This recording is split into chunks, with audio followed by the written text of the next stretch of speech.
হচ্ছে আজকে রাহান যাচ্ছি। সো গাইস আপনারা এই ফারাজ ভাই এসেছে এই যে। তো আমরা সাবস্ক্রাইব করবেন কিন্তু ভিডিওটায় সাবস্ক্রাইব লাইক কমেন্ট যা আছে আর অনেক সুন্দর সুন্দর কমেন্ট করবেন। জানি না ওই সমস্ত দেখেন আমাদের দেখে দেবে। হ্যাঁ জানি না ওই সমস্ত আজকে। তো আমরা এখন আপনাদের একটা ধাঁধা ধরবো।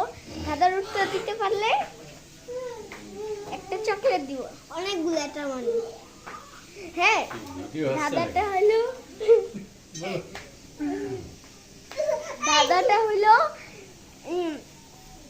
যেটা মেয়েদের হাত একটা জিনিস মেয়েদের হাতে থাকে ওইটা প্রথমে ক্ষয় রসিকারের কি উচ্চারণ করলে কি হয় ওইটা আপনারা কমেন্টে জানাবেন। হ্যাঁ আজকে হ্যাঁ একটা খাবারটার নাম কি?